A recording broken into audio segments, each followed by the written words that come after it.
And he goes, what? He goes, how do I ask Jesus in my heart?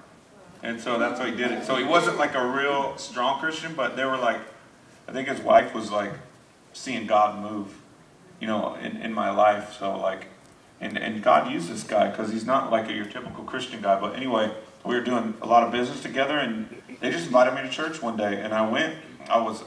My meth problem escalated to like it was just horrible.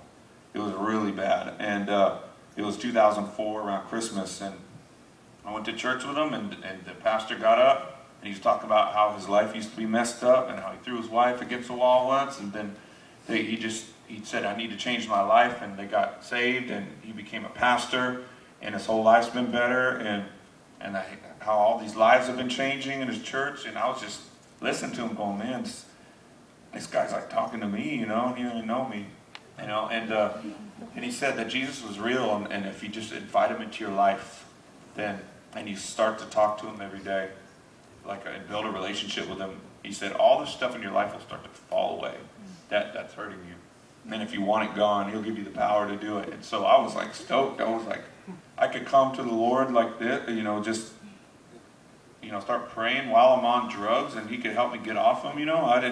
Because I thought like I'd get a bolt of lightning or something if I was doing drugs. Dear God. I swear, that's what I thought. But so I received Christ. I felt freedom there, and I was like, I went home, and I was like, I laid out my drug. I went in my drug room, you know, in my closet. You had a drug room? Well, it was my closet, yeah. And I just said, Lord, if you're real like that pastor said, you come into my life and take this stuff from me, because I can't stop doing it. And it was my time to do my drugs, and I did them right after my prayer, and within a couple of weeks, I just had this encounter with God's love that just totally it gave me the power to let go of all the little stupid toys I was playing with on earth. You know, it's crazy.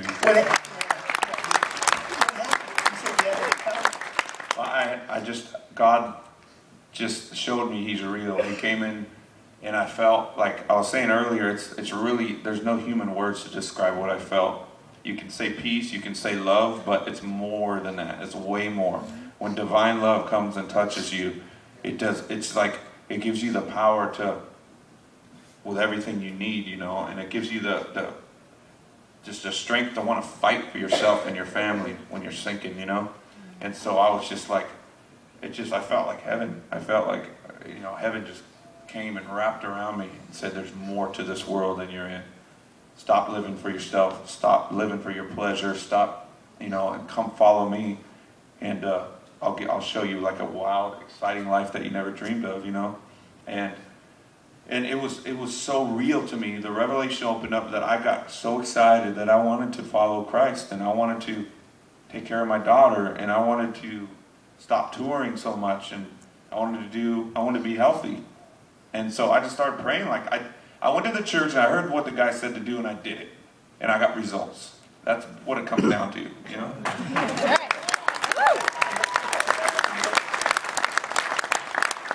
I think, you know, what's neat, and I think some people can relate to it sitting here, I think all of us are from different walks and different backgrounds and different upbringings, and we've got different, you know, training. But sometimes people stop and they think, well, you know, I gotta quit this, and I gotta stop this, and I gotta get this fixed, and then God comes into my life.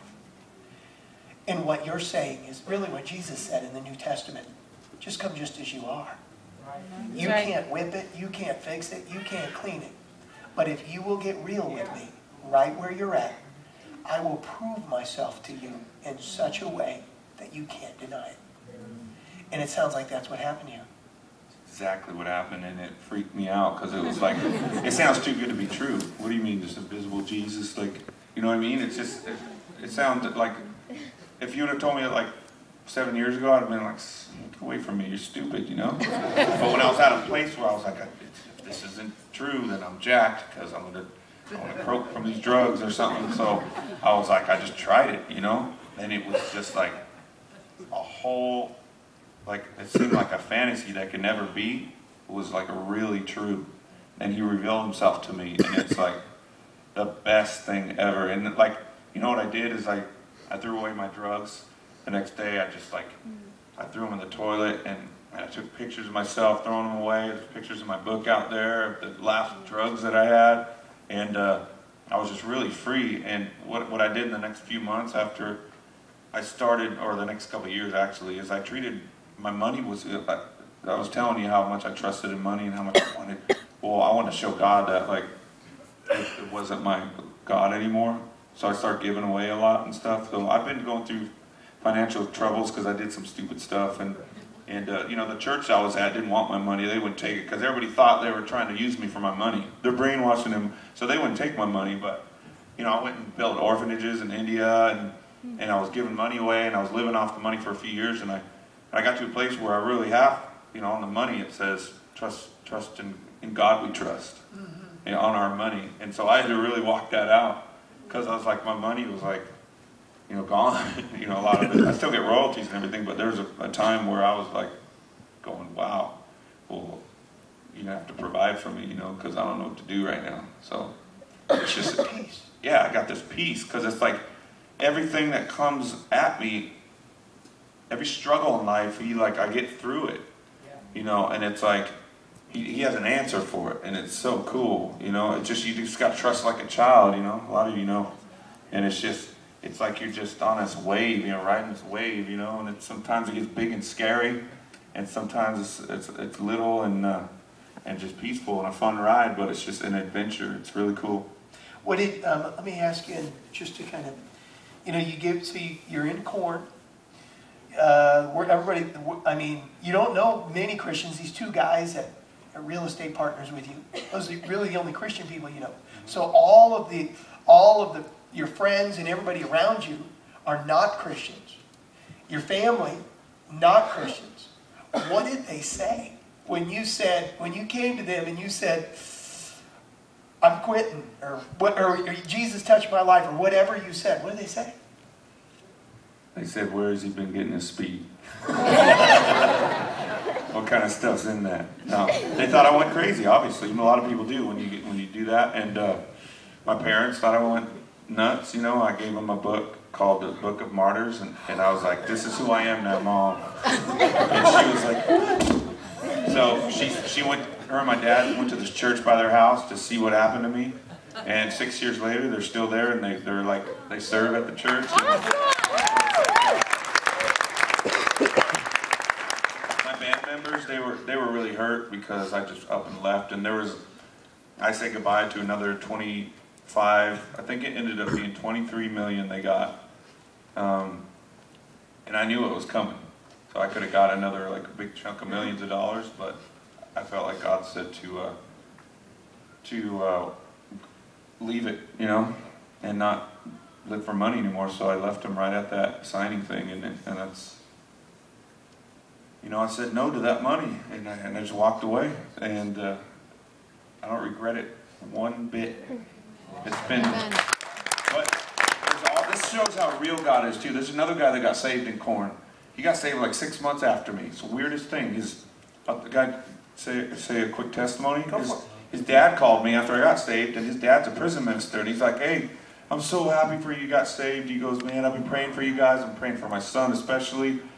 Man, if I ever make it to heaven and my son's not saved, I'm going straight to Jesus and say, how come, where's my son? I've been praying. So he got a weird disease and died like 6 weeks later. Gone. The dad? The dad. Oh my God. The night he died, he got saved.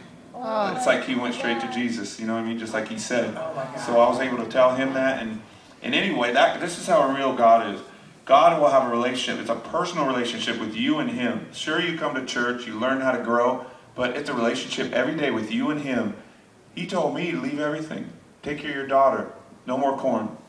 He told the other guy, stay in corn, write a book, reach out to the people in there. We're all different. You know what I mean? He's not a religious God. He's a personal God. And That's right. That guy he wrote a book called Got the Life, and it's about his salvation and his crazy life too. And he's in there doing it, you know. And I'm out here. I'm the oddball, you know, the leave everything, you know, type of guy. And a lot of people are like, why didn't you just stay there? Philly got to stay. And I was like, I don't want to stay. I don't want to tour that much. I don't want to be there anymore. I got a new life, you know. So it's just, That's just another example of how real God is.